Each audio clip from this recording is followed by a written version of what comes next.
Bismillahirrahmanirrahim. Assalamualaikum warahmatullahi wabarakatuh.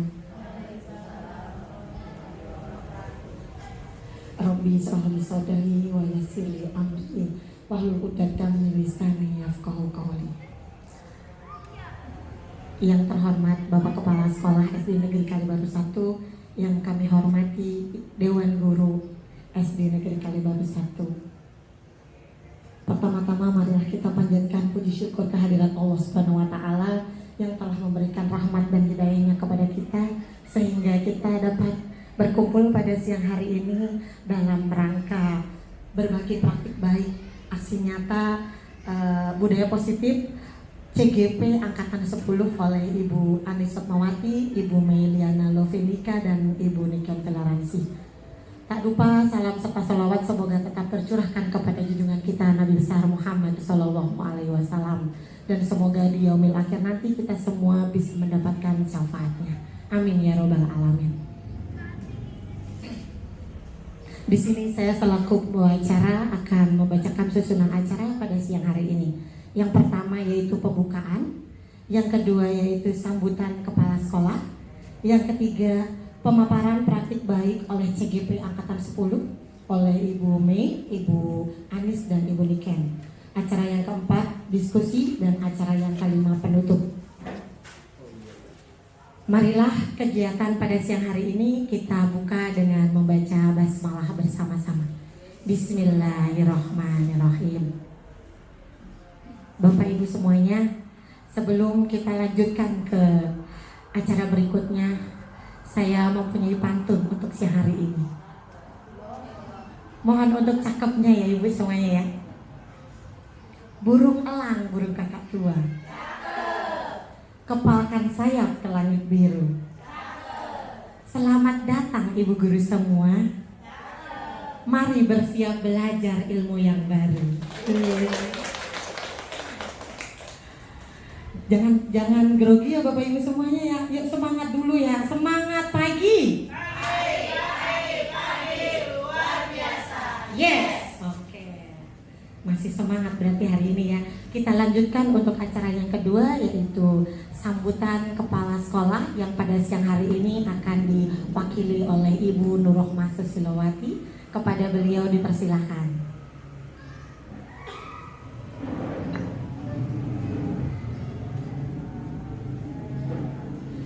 Bismillahirrahmanirrahim. Assalamualaikum warahmatullahi wabarakatuh. Alhamdulillahilladzi arsala rasulah bil huda. Allahumma sholli wa sallim ala sayyidina wa habibina Muhammad wa ala alihi wa sahbihi ajma'in, amma ba'du. Rabbi shrah li sadri wa yassir li amri wa hlul 'uqdatam min lisani yafqahu qawli. Shadaqallahu azim. Yang saya hormati ibu-ibu, rekan-rekan semuanya, rekan-rekan CGP, Ibu Mei, Ibu Niken, dan Ibu Anis, yang pada saat ini kita berkumpul dalam acara berbagi praktek baik, aksi nyata, budaya positif. Kita patut bersyukur kepada Allah Subhanahu wa taala yang telah memberi nikmat sehat wal afiah pada kita semua, sehingga pada hari ini kita dapat hadir dalam keadaan sehat wal afiat. Amin ya rabbal alamin. Salawat serta salam tercurah pada baginda Nabi Muhammad SAW beserta keluarga dan para sahabat-sahabatnya. Insya Allah kita yang hadir pada hari ini mendapat syafaatnya dari beliau yang diamui akhir. Amin ya rabbal alamin.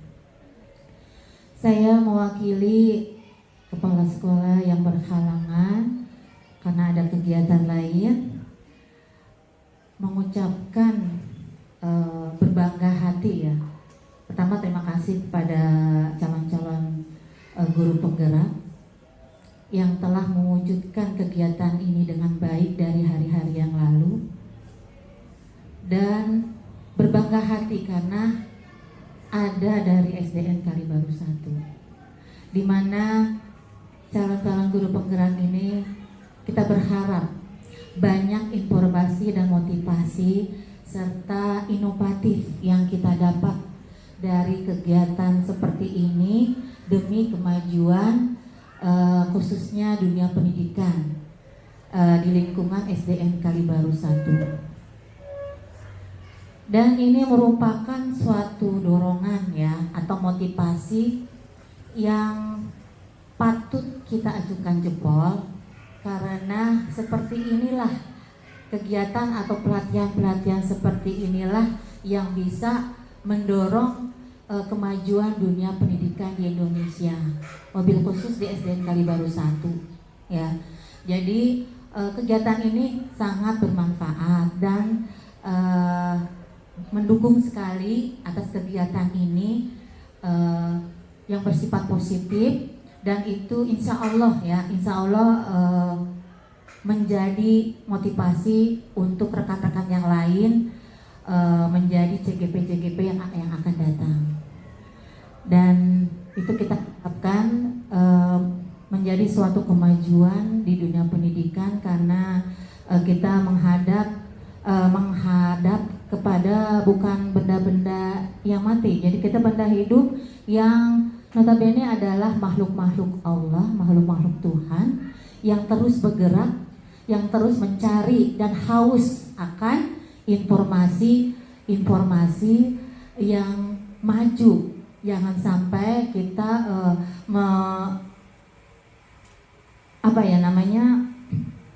memberikan anak-anak itu kita jauh ke belakang daripada anak-anak. Jadi kita harus membekali anak-anak kita sejak dini. Untuk itu kami sangat mendukung kegiatan ini dan menyambut positif sekali. Dan semoga kegiatan ini yang telah diraih bagi calon CGP ini menjadi suatu pergerakan demi kemajuan dunia pendidikan, dan untuk yang lain menjadi motivasi. Jadi motivasi yang baik, dan nanti insya Allah ya dari CGP dari SDN Kalibaru 1 akan terus mengikuti kelanjutannya yang insya Allah kita berharap kesananya akan lebih baik. Amin ya rabbal alamin.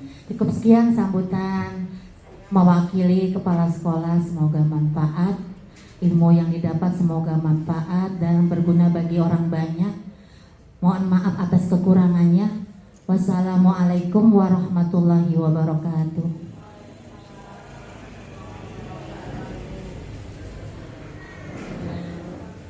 Terima kasih kepada Ibu Nur Rahmah Susilowati atas pemberian sambutannya. Mudah-mudahan dengan sambutan beliau ini memotivasi kita semua sebagai guru SD Negeri Kalibaru 1.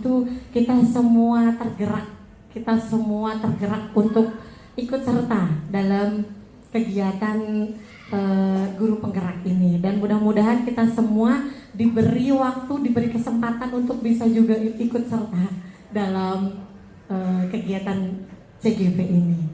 Ini merupakan kegiatan yang sangat luar biasa dan sangat bermanfaat sekali untuk kita semua kita semua sebagai warga sekolah SD Negeri Kalibaru 1, terutama juga untuk anak-anak kita semuanya ke depannya.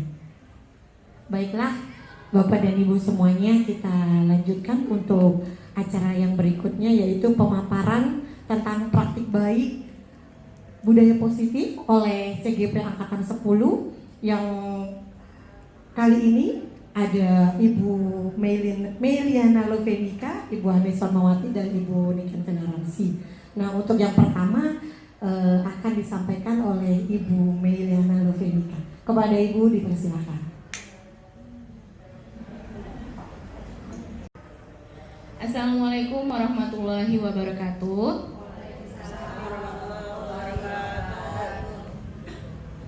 Assalatu wassalamu ala asrofil anbiya'i wal mursalin wa ala alihi wa sahbihi ajmain. Rabbi israh li sadri wa yassir li amri wahlul 'uqdatam min lisani yafqahu qawli. Yang terhormat Bapak Kepala SD Negeri Kalibaru 1, Bapak Nur Hasan SPD, yang mungkin pada kegiatan kali ini tidak bisa membersamai kita karena beliau pasti dengan segala kesibukannya. Yang saya hormati juga ibu-ibu Dewan Guru SD Negeri Kalibaru 1. Puji serta syukur kehadirat Allah Subhanahu wa taala yang memberikan kita kesehatan dan segala kenikmatan sehingga kita semua saat ini dapat berkumpul pada kegiatan berbagi praktik baik aksi nyata dari CGP Angkatan 10 yang ada di Kota Depok, yang dari sekolah kita sendiri kebetulan memang ada 3. Jadi hari ini saya bersama dengan Ibu Niken dan Ibu Anis akan berbagi praktik baik tentang salah satu modul yang kami pelajari di CGP. Salam semoga senantiasa tercurah kepada junjungan kita Nabi besar Muhammad SAW, keluarganya, sahabatnya, dan insya Allah kita sebagai pengikutnya kelak mendapatkan syafaat dari beliau. Pertama-tama saya ucapkan terima kasih banyak kepada ibu-ibu yang sudah bersedia meluangkan atau bahasanya sekarang menginvestasikan waktunya untuk insya Allah kegiatan ini bisa bermanfaat untuk kita semua, memberikan kebaikan bagi bukan hanya kami yang CGP tapi juga berdampak pada sekolah.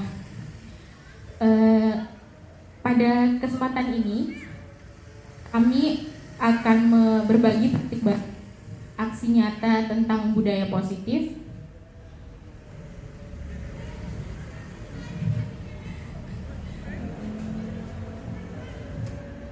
Sebelum kita mulai, seperti biasa kita buat kesepakatan kelas. Karena ini adalah sesi sesi diseminasi gitu ya, sesi diskusi. Kita buat kesepakatan kelas.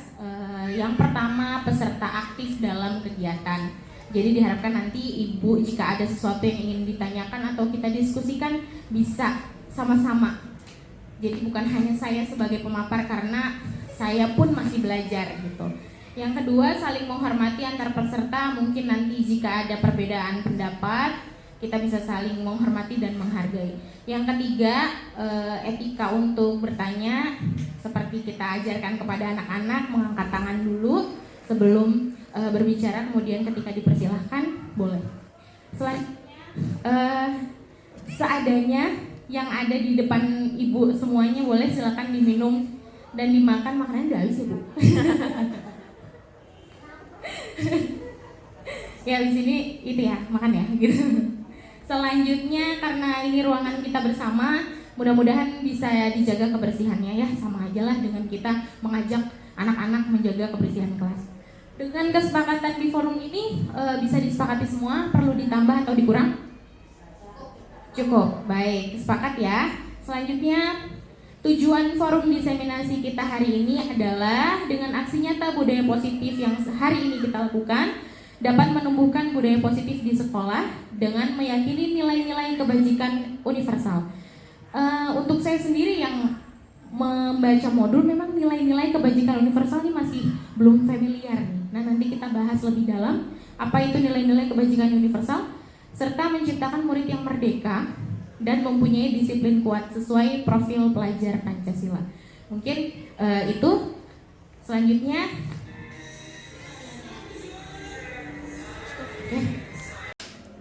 baik ibu-ibu sekalian, kita masuk pada inti pembahasan dalam modul 1.4 di pembelajaran CGP yang berjudul budaya positif. Jadi apa saja sih isi dari budaya positif itu? Diharapkan seorang guru yang baik, mudah-mudahan kalau kita hari ini belum terlalu baik, kita akan berkembang, semakin maju, semakin banyak ilmu yang kita punya, kita akan menjadi guru yang baik. Memang sempurna tidak mungkin ya, tapi semakin baik di setiap waktunya. Harus memiliki kemampuan dalam mewujudkan budaya positif di sekolah. Namanya juga budaya, tidak bisa 1 hari, 2 hari langsung tercipta. Dari kebiasaan-kebiasaan yang kita tanamkan akan berubah menjadi budaya. Nah, budaya positif tersebut dapat dijalankan dengan menerapkan konsep-konsep inti ini yang nanti akan sama-sama kita diskusikan. Ada 6 inti konsep dari budaya positif. Yang pertama adalah disiplin positif, yang kedua motivasi perilaku manusia, yang ketiga keyakinan sekolah atau keyakinan kelas, lalu kebutuhan dasar manusia, yang kelima posisi kontrol, dan yang terakhir adalah segitiga restitusi. restitusi. Dari keenam ini mungkin masih ada yang asing ya di telinga kita. Nah, kesempatan kita kali ini untuk belajar lebih mendalami apa sih keenam inti dari budaya positif ini.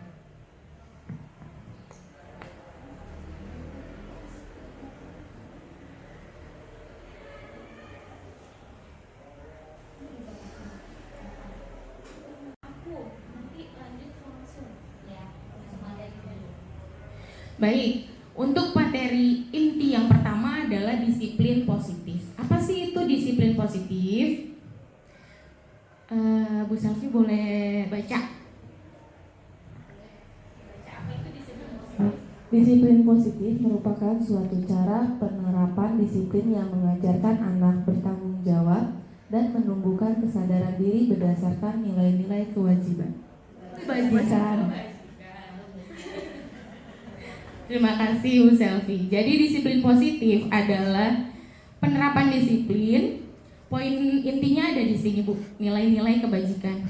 Jadi sebenarnya disiplin positif ini kita kalau mau mendisiplinkan anak biasanya gimana caranya? Bunda saya biasanya kita kalau mau disiplinin anak gimana caranya Bu?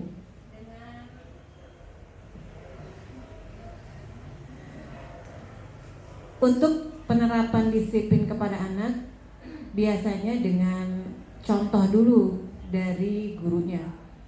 Kalau gurunya misalkan mau masuk kelas dengan memberi salam, anaknya pun akan ikut menjawab salam kita. Kemudian kita memberitahu bahwa setiap memulai pelajaran kita harus berdoa. Maka akan anak-anak itu terbiasa berdoa terlebih dahulu sebelum melakukan kegiatan pembelajaran. Itu saja contohnya. Terima kasih Ibu Nurseha atas jawabannya. Ya, jadi mungkin hal yang disampaikan Ibu Nurseha tadi sama-sama sudah kita lakukan di kelas ya Bu ya. Nah itu salah satu cara kita pembiasaan gitu ya, menumbuhkan disiplin anak. Dan iya betul, dengan tidak memaksa, dengan tidak semaunya kita sendiri. Makanya tadi muncul istilah kesepakatan, di sini muncul nilai-nilai kebajikan. Jadi dalam disiplin positif ini murid menyadari hal-hal yang baik untuk dirinya sendiri. Jadi bukan karena takut sama gurunya, bukan karena apa-apa, tumbuh motivasi internal untuk mendisiplinkan dirinya sendiri. Mungkin salah satunya dengan cara pembiasaan tadi, gitu. Selanjutnya,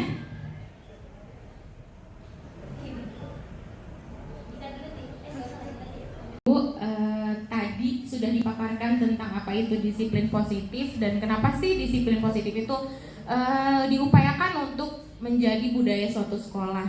Karena ini seperti arahan dari kementerian bahwa kita menciptakan karakter anak-anak murid kita berkarakter profil pelajar Pancasila.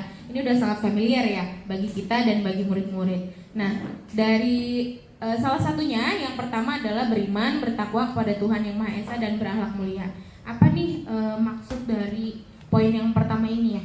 Bu Rida bisa menyampaikan pendapat mungkin?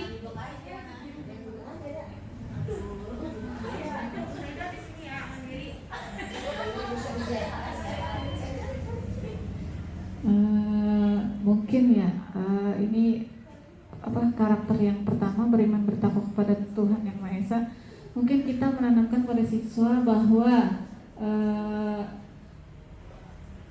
rasa ini terhadap Tuhan itu, religi kita terhadap Tuhan itu harus ada dari diri kita, terutama dimulai dari kalau kita mau belajar itu kan dimulai dari membaca doa. Gitu aja. Amin. Terima kasih Bu Rida atas tanggapannya. Ya, yang paling familiar adalah biasanya kalau kita belajar dan mengakhiri kegiatan pasti dengan berdoa. Kemudian biasanya mungkin ada di kelasnya yang ada pembiasaan pagi membaca juz amma gitu ya. Itu salah satu hal untuk menumbuhkan rasa beriman bertakwa kepada Tuhan yang Maha Esa. Nah, yang mau kita tumbuhkan adalah kesadaran dari murid bahwa mau dimanapun, mau kapanpun, kita selalu diawasi oleh Tuhan. Jadi bukan karena kita takut akan guru atau orang tua, mungkin kalau disuruh sholat gitu, asal ambil wudhu aja, asal sholat nunggang-nungging aja gitu ya.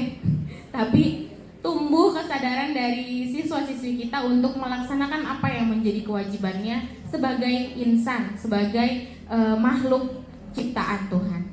Poin yang kedua adalah mandiri. Siapa yang mau menyampaikan? Bu Saidah nih kayaknya.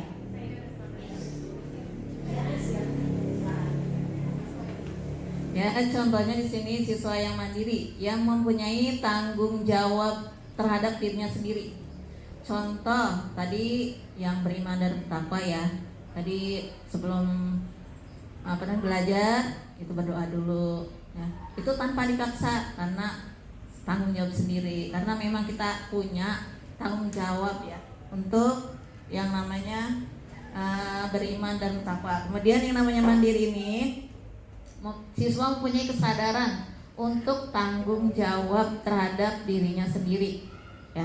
Contoh dalam belajar, misalnya dikasih tugas, nah dia harus mandiri. Nah sebelum dikasih tugas kan biasanya guru menjelaskan tugasnya, nah kemudian dia mandiri mengerjakan secara sendiri, bertanggung jawab. Terima kasih Bu Saidah. Ya itu ya, sepakat ya kita dengan pengertian dan cara penumbuhan kemandirian. Mudah-mudahan apa yang menjadi tujuan kita menumbuhkan profil pelajar Pancasila ini dimulai dari kita sebagai teladannya, pembiasaannya bisa terwujud pada murid-murid kita. Mungkin tidak hari ini, tapi di masa yang akan datang mereka akan menjadi insan yang berprofil pelajar Pancasila. Boleh selanjutnya Bu Rida minta tolong. Oke, yang selanjutnya adalah motivasi perilaku manusia. Manusia, kita juga manusia ya, Bu. Jadi mungkin fokusnya bukan hanya ke murid aja nih, tapi kita juga bisa belajar dari ketiga motivasi perilaku manusia. Mohon maaf nih, L-nya kurang nih. Jadi perilaku. Ada 3 motivasi perilaku manusia. Yang pertama untuk menghindari ketidaknyamanan atau hukuman, untuk mendapatkan imbalan atau penghargaan, dan yang ketiga untuk menjadi orang yang mereka inginkan dan menghargai diri sendiri dengan nilai-nilai yang mereka percaya. Yang pertama, untuk menghindari ketidaknyamanan atau hukuman. Ini yang mungkin masih saya sendiri juga lakukan. Nggak usah jauh-jauh kali ya, mungkin datang tepat waktu. Kadang kita males ditegur sama pimpinan gitu, atau dijulitin sama teman. Nah itu mungkin salah satu alasan motivasi perilaku. Misal saya lah, nggak usah jauh-jauh gitu ya, untuk menghindari ketidaknyamanan atau hukuman. Iya deh, saya datang tepat waktu deh biar teman-teman nggak julid. Saya datang tepat waktu deh biar bapak kepala sekolah nggak negur saya. Nah itu motivasi perilaku yang pertama. Untuk motivasi perilaku yang kedua,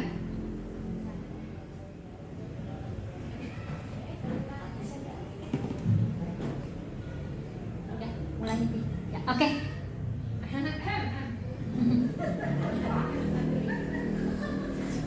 Manikan. Selanjutnya materi inti selanjutnya adalah keyakinan sekolah atau keyakinan kelas. Nah pada tahun pelajaran yang lalu atau tahun pelajaran yang ini nih Bu, yang kita sudah mulai membuat keyakinan kelas. Tahun ini ya. Karena kita sebelumnya juga sudah punya CGP angkatan-angkatan sebelumnya, kita juga sudah diinformasikan bahwa keyakinan kelas ketika awal tahun pelajaran. Jadi kalau dulu namanya peraturan kelas. Nah sekarang namanya berubah karena kalau peraturan identik dengan guru mengatur siswa. Berarti kan satu arah. Berarti kan maunya guru, bukan maunya siswa. Nah saat ini di program guru penggerak dan nanti dengan bapak dengan ibu-ibu sudah tahu ini, sudah bergeser tuh. Bukan lagi peraturan kelas tapi keyakinan kelas.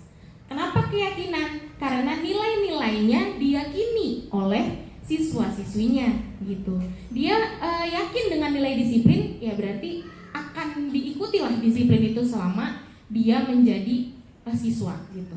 Nah, guru di sini berperan mewujudkan terbentuknya keyakinan sekolah atau kelas dengan adanya kesepakatan antara guru dan murid. Dalam pembuatan keyakinan kelas, ada proses yang harus kita lalui dan prosesnya melalui diskusi. Apa yang muridnya mau, apa yang gurunya mau, disepakati atau tidak, seperti itu.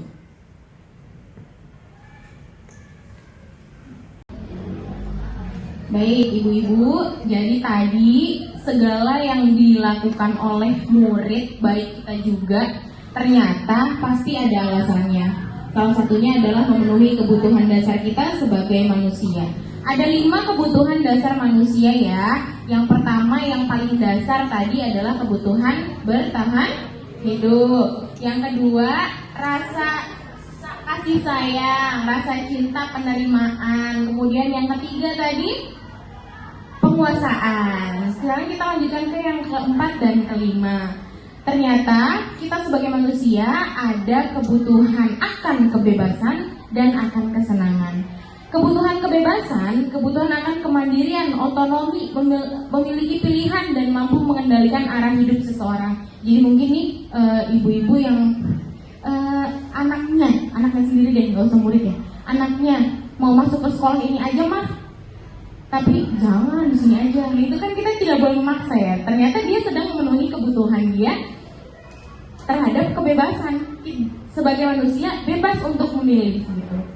Kemudian kebutuhan dasar yang terakhir adalah kesenangan. Kebutuhan akan kesenangan adalah kebutuhan untuk mencari kesenangan, bermain dan tertawa. Kayak tadi tuh pas ice breaking, tiba-tiba mood kita jadi naik. Padahal cuma kadang-kadang akan hal yang sederhana aja gitu ya. Tapi mood kita jadi berubah lebih baik. Nah, saya juga punya studi kasus nih. Ada yang mau baca?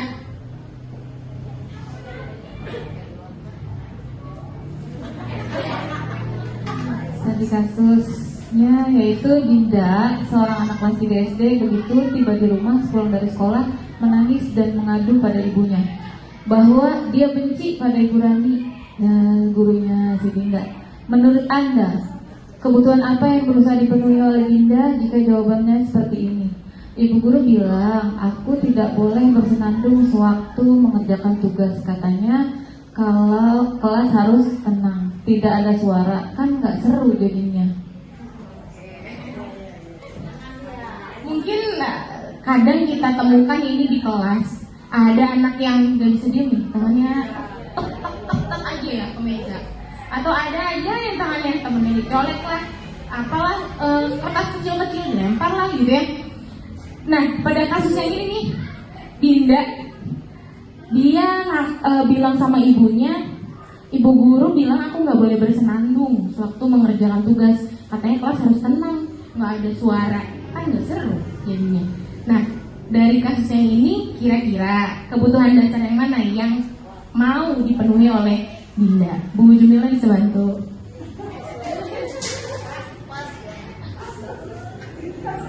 Kayaknya dua-duanya ya, bisa kebebasan juga, kesenangan juga. Dan sisi kebebasan dia kan tidak mau dikekang ya, padahal bisa jadi itu kan mungkin harus dibuat kesepakatan. Kalau sudah kesepakatan kelas, berarti kan tidak ada lagi nih kasus yang seperti ini gitu ya, kesepakatan. Nah, dari sisi kesenangannya ya dia senang bersenandung, istilahnya apa ya, dari hatinya tuh ya ini gue loh.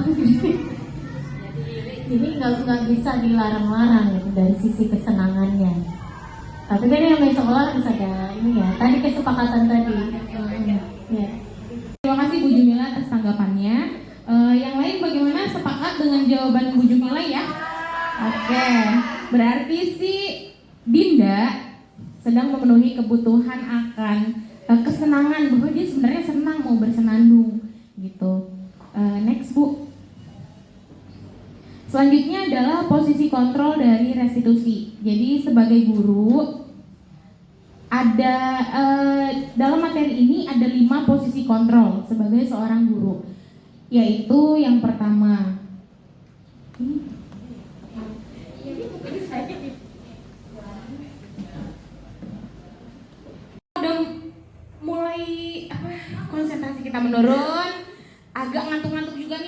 jadi kita ice breaking dulu Bu. Udah mulai lapar juga gitu kan. Nah ice breaking kita kali ini namanya ganjil dan genap. Jadi ini harus ada sepasang. Saya hitung ibu tadi ada 10. Bulu tarinya nggak apa-apa sama saya ya. Terima. Satu orang bertindak sebagai ganjil, satu orang lainnya genap. Saya nanti mengucapkan angka ganjil tuh angka berapa aja Bu? 7. Oke. Udah pasti udah hatam itu ya. Genap, 2, 4 dan seterusnya. Kalau saya bilang 1 berarti yang sebagai si ganjil tangannya ditangkap oleh si genap. Jadi yang si ganjil berperan untuk menghindari. Sebaliknya, kalau yang genap berarti yang genap yang ditangkap, yang genap harus menghindar, kita yang menangkap gitu. Oke, contoh dulu ya. Bu Anis ganjil apa genap? Ganjil. Bu Niken genap. Oke. Siap ya. Posisi tangannya posisi tangannya ya. Ganjil, genap. Oke, siap. 2.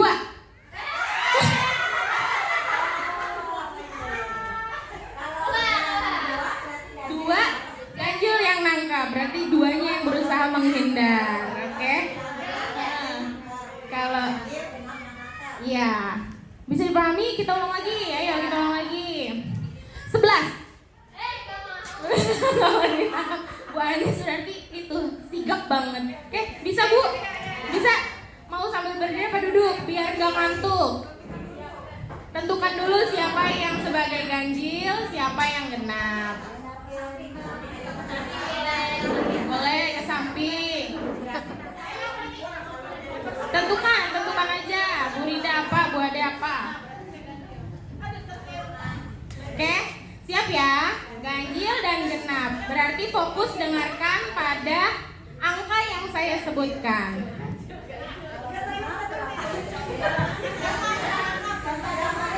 Contoh dulu ya.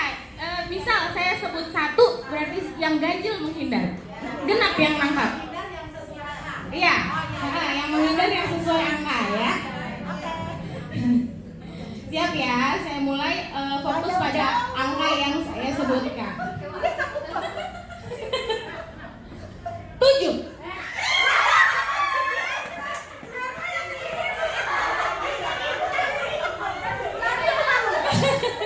Ada yang udah ketangkep belum? Ronde pertama langsung kalah. Lanjut, ronde kedua nih. Siapa nih yang bertahan dari 5 pasang? 10.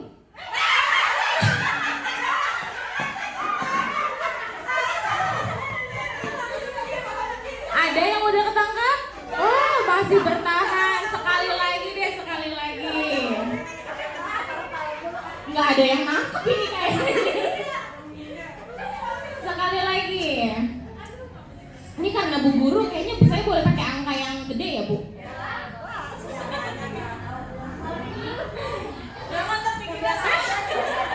Iya. Ya, terakhir deh. Dah, kayaknya udah mulai bangun soalnya. 8.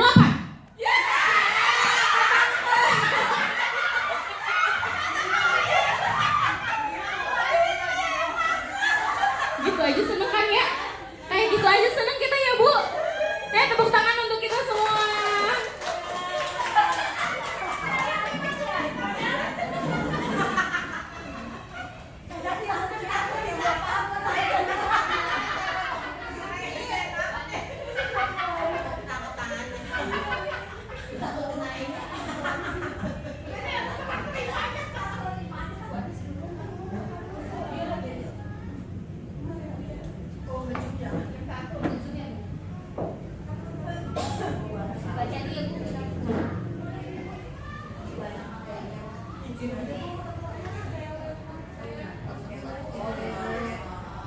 Oke, dari 5 posisi kontrol guru, yang pertama tadi adalah penghukum, yang kedua sekarang pembuat rasa bersalah. Kalau tadi penghukum kan ini ya memang familiar banget. Awas ya, Kalau gitu sana kamu langsung lari ke lapangan kayak gitu, langsung menghukum pada anak tersebut tanpa memberikan kesempatan. Nah ini versi yang kedua, pembuat rasa bersalah. Pada posisi ini biasanya guru akan bersuara lebih lembut, tapi justru lebih nusuk. Pembuat rasa bersalah akan menggunakan keheningan yang membuat orang lain merasa tidak nyaman, bersalah atau rendah diri. Biasanya nggak langsung marah-marah, tapi diam, tidak menanggapi murid gitu. Contoh kata-katanya bisa seperti ini. Ibu sangat kecewa sekali dengan kamu. Berapa kali Bapak harus memberitahu kamu ya? Gimana coba kalau orang tua kamu tahu kamu melakukan ini? Nah, di posisi ini murid akan memiliki penilaian diri buruk tentang dirinya. Jadi tetap identitasnya identitas gagal. Yang pertama tadi identitas murid jadi gagal karena kemarahannya tidak tersalurkan. Yang kedua juga, jadi murid akan merasa bersalah karena dia mengecewakan ibu dan bapak guru. Selanjutnya, posisi kontrol yang ketiga adalah posisi sebagai teman. Sebenarnya ada kalanya bisa memposisikan diri sebagai teman, tapi ternyata dampaknya bisa positif, bisa negatif karena menimbulkan ketergantungan ternyata. Dalam posisi kontrol guru sebagai teman, guru tidak menyakiti murid, tapi berupaya mengontrol murid melalui persuasi. Ini yang tadi saya bilang, bisa dampaknya jadi negatif, bisa jadi positif. Bisa diiringi dengan humor juga sebenarnya ketika sedang di posisi sebagai teman. Contohnya kata-katanya begini, ayo bantulah demi ibu, ayo ingat nggak bantuan ibu selama ini, masa kamu nggak mau gantian bantuin ibu gitu. Itu sebagai teman. Nah, hal negatifnya apa sih dari posisi ini? Jadi nanti kalau suatu saat gurunya tidak melakukan itu lagi, si murid akan berpikir bapak dan ibu guru udah nggak jadi teman saya gitu.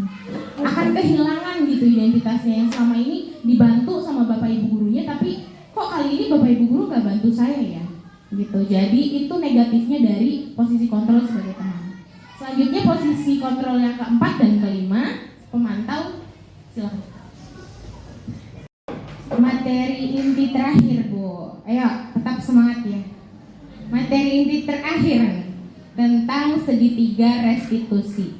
Tadi dari awal sudah menumbuhkan disiplin positif, sudah tahu bagaimana kontrol guru, bahwa semua murid juga melaksanakan sesuatu ada dasarnya. Setelah rangkaian kegiatan itu kita pahami, akhirnya nanti ketika kita menemukan sebuah masalah di kelas, terutama kita sebagai manajer di dalam kelas ya, kita nantinya akan terlatih untuk menyelesaikan masalah dengan pendekatan dari segitiga restitusi. Next Bu.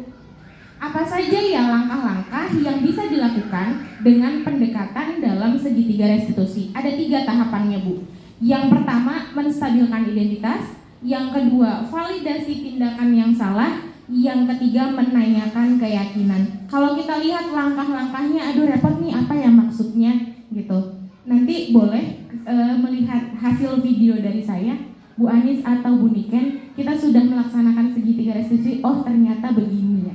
Nah kita sekarang pelajari teorinya dulu. Langkah yang pertama yang harus kita lakukan, next Bu, adalah menstabilkan identitas. Ini kegiatan waktu saya sedang merestitusi anak. Menstabilkan identitas dilakukan berdasarkan prinsip bahwa membuat kesalahan adalah bagian dari proses. Kita sama-sama tahu dengan kurikulum Merdeka, penilaian terhadap murid bukan lagi tentang hasil, gitu ya. Proses yang dinilai. Justru proses adalah bagian pentingnya sebagai penilaian. Jadi kalau anak bikin salah, anak lagi belajar, kayak gitu katanya. Anak kita sendiri mencahin gelas, anak lagi belajar. Anak di kelas lagi berantem, anak lagi belajar. Kekuatan fisiknya yang lagi dipelajari sama dia berarti gitu. Makanya harus banyak sabarnya. Karena dengan kontrol diri penghukum tadi, rasanya kita kalau melihat anak berantem pengennya langsung awas ya kalau diulang, kayak gitu kan. Sedangkan langkah pertamanya kita harus menstabilkan identitasnya. Kita panggil anaknya dulu, kita stabilkan identitasnya dengan oh iya, Ibu tahu kalian melakukan ini ada alasannya. Kalian lagi belajar, belajar apa gitu. Nah, itu pertama, menstabilkan identitas. Kenapa? Tadi sudah disampaikan juga dengan Bu Niken. Ada identitas gagal, ada identitas berhasil. Dengan kita menjadi penghukum, pembuat rasa bersalah, teman, identitasnya menjadi identitas gagal. Anak merasa kalau saya berantem tuh saya salah. Iya, memang salah. Tapi kita harus kasih tahu kesalahannya itu bukan semata-mata hasil pemikiran kita kamu salah, tapi dia yang harus menggali sendiri. Oh iya, kalau saya berantem dengan teman, saya salah karena keyakinan kelas yang tadi juga apa gitu. Jadi ini saling berkaitan. Next, Bu. Berbuat salah adalah hal yang manusiawi. Tidak ada manusia yang sempurna. Jadi biasanya nih Bu, kata-katanya yang pertama, ketika anak yang bermasalah tadi kita panggil secara privat, tidak boleh di depan anak-anak yang lain karena menurunkan harga dirinya. Nah, itu pembelajaran juga buat saya. Jadi kalau ada anak bermasalah, kita panggil anak yang bermasalah aja dengan kita. Yang pertama kita harus bilang adalah oke, Ibu paham kalian melakukan ini karena ada alasannya. Kalian sedang belajar, mempelajari sesuatu, apa didiskusikan. Kemudian menyelesaikan permasalahan ini, tidak tertarik untuk mencari tahu siapa yang benar dan siapa yang salah. Jadi tidak langsung menyalahkan gitu. Kamu nih gitu. Itu udah harus berangsur-angsur kita tinggalkan gitu. Jadi kalau kamu menyalahkan dirimu sendiri terus-menerus, apakah kamu bersikap baik pada dirimu sendiri? Jadi justru kita memunculkan pertanyaan. Kalau kamu menyalahkan dirimu sendiri, apakah kamu bersikap baik pada dirimu sendiri gitu. Jadi apa sih alasan kamu melakukan itu? Stabilkan dulu identitasnya, jangan tiba-tiba langsung menjudge kamu salah. Apalagi kalau ada dua nih, khawatirnya yang satu dibenerin sama kita, yang satu disalahin. Jadi identitasnya keduanya, yang satu yang benar menjadi tinggi hati, yang salah menjadi ada hati yang dilukai, gitu ya. Mudah-mudahan bisa dipahami. Nah, langkah selanjutnya setelah menstabilkan identitas adalah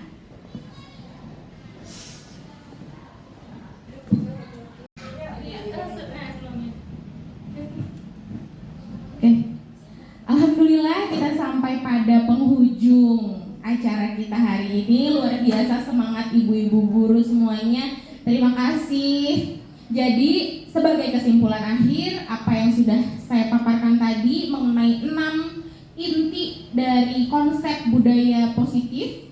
Yang pertama disiplin positif, motivasi perilaku manusia, kemudian keyakinan kelas, kebutuhan dasar manusia, posisi kontrol, dan segitiga restitusi. Mudah-mudahan apa yang saya sampaikan dapat bermanfaat, terutama dalam kelas-kelas kita, sehingga ketika itu diimplementasikan dalam kelas-kelas, maka sekolah kita akan menjadi sekolah yang lebih baik lagi. Terima kasih, demikian yang bisa saya sampaikan. Mohon maaf atas segala kekurangan dan kesalahan. Terakhir, semoga kita, baik yang CGP dan seluruh teman-teman guru di Kalibaru 1, senantiasa tergerak, bergerak, dan menggerakkan. Salam dan bahagia. Terima kasih kepada Bapak Ibu semuanya yang sampai saat ini masih bisa menyemangati, masih bisa membersamai ketiga rekan-rekan kita semua yang hebat-hebat ini. Beri aplaus kepada teman-teman kita CGP Angkatan 10, Bu Mei, Bu Anis, dan Bu Niken. Saya ucapkan terima kasih banyak. Nah, sebelum saya tutup, apabila ada kata-kata yang kurang berkenan di hati Bapak dan Ibu guru semuanya, saya mohon maaf yang sebesar-besarnya. Akhir kata, billahi taufiq wal hidayah. Wassalamualaikum warahmatullahi wabarakatuh. Terima kasih atas pemaparan dari Bu Mailiana.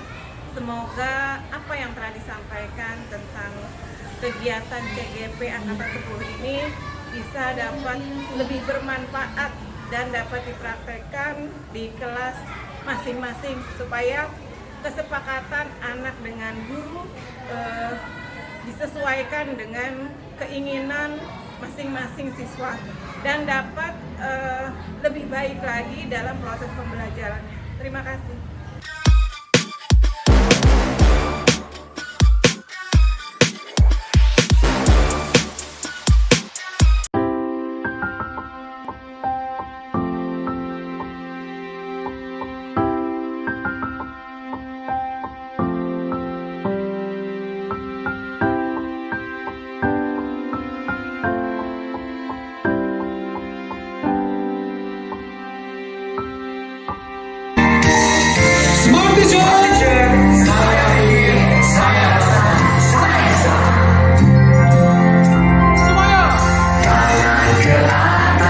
Menggapai bintang, tangan ke samping, burung yang terbang, tangan ke depan, ikan berenang, duduk yang rapi, siap berdoa. Putar-putar, tangan diputar, gulung-gulung-gulung,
supaya bisa belajar dengan nyaman.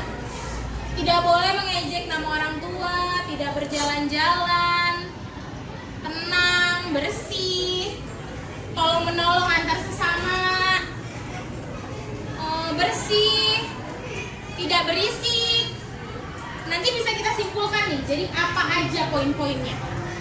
Sepakat bahwa kelas kita yang pertama harus dalam keadaan bersih.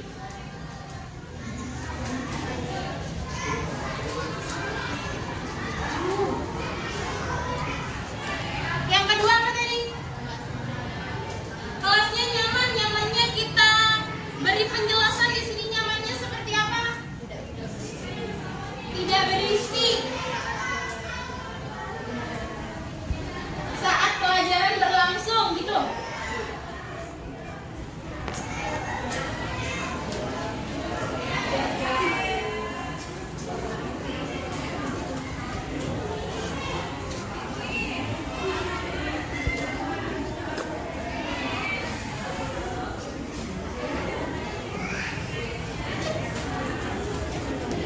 Tadi Ibu lihat ada yang beberapa menuliskan tidak mengatai nama orang tua, tidak berbicara kasar. Berarti apa ya?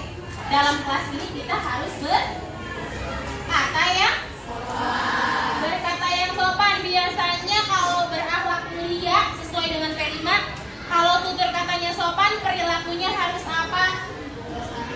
Santun, benar. Jadi kita harus mengedepankan sopan dan santun.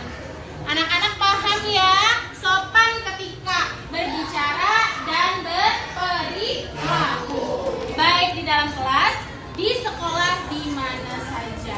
Ada lagi? Tidak terlambat. Kalau tidak masuk memberikan kabar, berarti harus apa?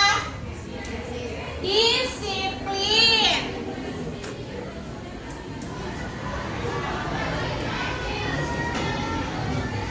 Sudah cukup atau masih ada lagi?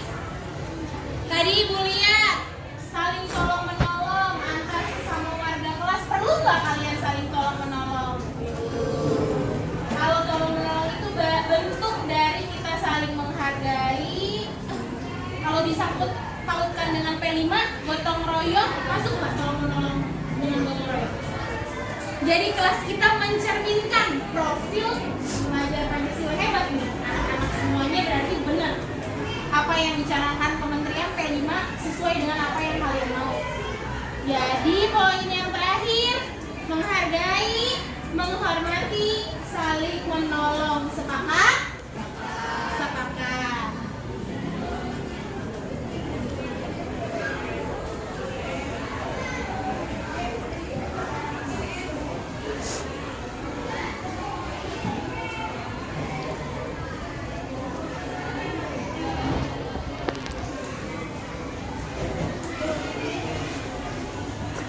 Sekarang mari kita bacakan bersama keyakinan kelas 6B. Ibu bantu kalian boleh mengucap ulang ya. Keyakinan kelas 6B. Kayaknya masih pada ini nih. Tepuk fokus. Melihat, mendengar, mengingat, fokus. Oke, fokus. Ibu ucapkan, kalian ucap ulang. Sebagai bentuk keyakinan bahwa kalian sepakat atas keyakinan kelas kita. Oke, kita sudah menyepakati kesepakatan kelas yang tadi sudah kita ucapkan ulang sebagai keyakinan. Jadi selama kalian menjadi warga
dan sekolah ini.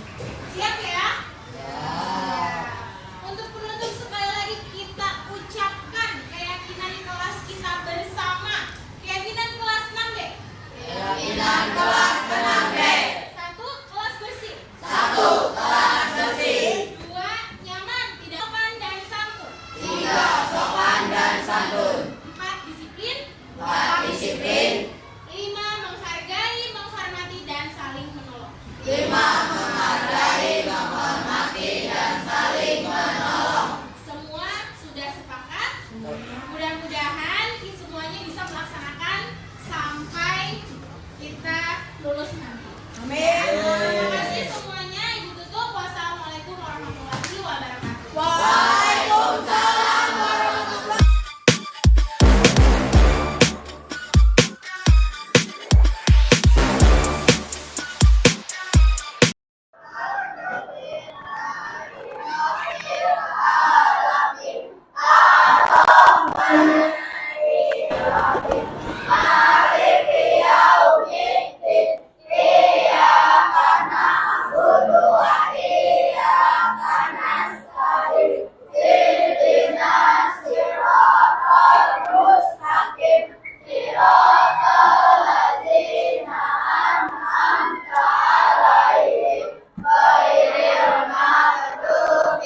Kenapa nih terlambat? Tidur Bu, tidurnya kemana?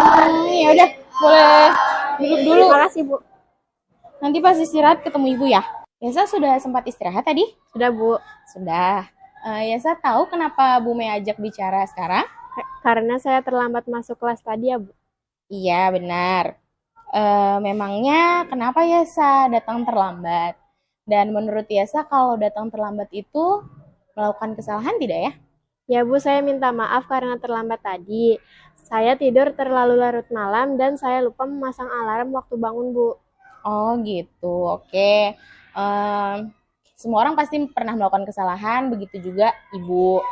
Tapi gimana sebagai manusia kita tidak mengulangi kesalahan yang sama. Sekarang kita cari solusinya bersama supaya Yasa tidak mengulangi datang terlambat lagi ya. Setuju? Ya Bu, setuju. Oke.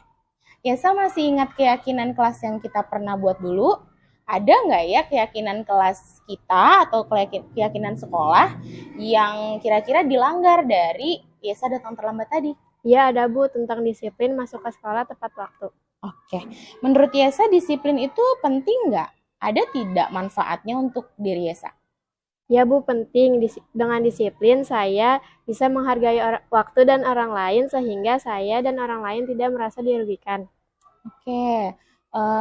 Dengan pemikiran Yasa seperti itu berarti kira-kira apa ya hal yang bisa dilakukan supaya tidak melakukan kesalahan itu lagi? Saya tidak akan tidur larut malam dan sebelum tidur saya akan memasang alarm waktu bangun dulu supaya tidak kesiangan. Saya juga akan minta tolong kepada Mama untuk mengingatkan saya bangun pagi. Bagus sekali. Yasa sudah tahu apa solusinya supaya tidak datang terlambat lagi. Nah, sekarang kita sama-sama berusaha supaya bisa datang tepat waktu karena kita sendiri yakin bahwa disiplin untuk diri kita itu penting. Setuju ya? Ya Bu, saya tidak akan terlambat lagi. Oke, sekarang Yasa boleh kembali ke kelas ya. Nama saya Ayasa, murid kelas 6 SDN Kalibaru 1.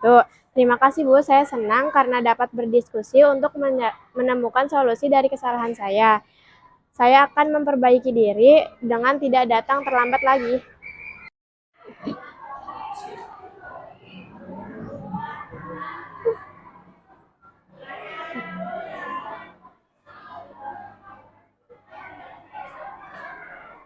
Alvaro, sudah selesai kerjaannya? Sudah Bu. Kamu ngapain tadi? Lempar. Udah selesai ya, udah. Nanti ngobrol sama ibu ya. Pas selesai pulang sekolah ya. Oke. Tadi ibu lihat kamu mengganggu teman dengan melempar-lempar kertas pada saat belajar, benar tidak? Iya Bu, benar. Tadi saya mengganggu teman-teman di kelas saat sedang belajar. Ibu tahu Alvaro pasti punya alasan di balik perilaku itu. Kenapa sih melakukan itu? Iya Bu, karena Saya sudah menyelesaikan tugas dan saya bosan menunggu teman-teman, jadi saya isengi mereka. Oh gitu. Oke, mungkin kalau ibu di posisi Alvaro juga ibu akan melakukan hal yang sama. Ibu menghargai karena Alvaro tidak melakukan hal yang lebih membuat gaduh seperti ngobrol di kelas dengan suara yang keras. Iya, Bu. Oke, sekarang coba yuk kita ingat kembali keyakinan kelas yang sudah pernah kita buat. Apakah melempari teman dengan kertas itu mengganggu yang sedang belajar atau tidak? Sesuai tidak dengan keyakinan kelas kita? Tidak. Tidak. Keyakinan kelas yang mana tuh yang sudah kita langgar? Saling menghormati dan saling menghargai warga kelas. Nah, betul. Menurut kamu, menghormati dan menghargai orang lain itu penting nggak ya buat Alvaro? Penting. Penting. Nah, kamu bersedia nggak memperbaiki itu semua? Bersedia. Oke, kalau kamu bersedia memperbaiki itu semuanya, kira-kira apa yang bisa Alvaro lakukan untuk menghindari kejadian seperti tadi? Dengan tidak mengganggu teman supaya teman juga lebih cepat menyelesaikan pekerjaannya. Nah, itu bagus. Ibu sepakat dengan apa yang Alvaro bilang. Oke, semoga nanti tidak terulang lagi seperti itu karena Alvaro sudah tahu harus melakukan apa. Ya, sekarang Alvaro boleh pulang. Hati-hati di jalan ya. Saya Alvaro, murid kelas 6B SDN Kalibaru 1. Saya senang dapat berdiskusi dengan Ibu Guru atas perilaku saya. Kedepannya saya tidak akan mengulangi kesalahan tersebut dengan melakukan hal yang bermanfaat di kelas ketika saya sudah selesai mengerjakan tugas. Terima kasih, Ibu.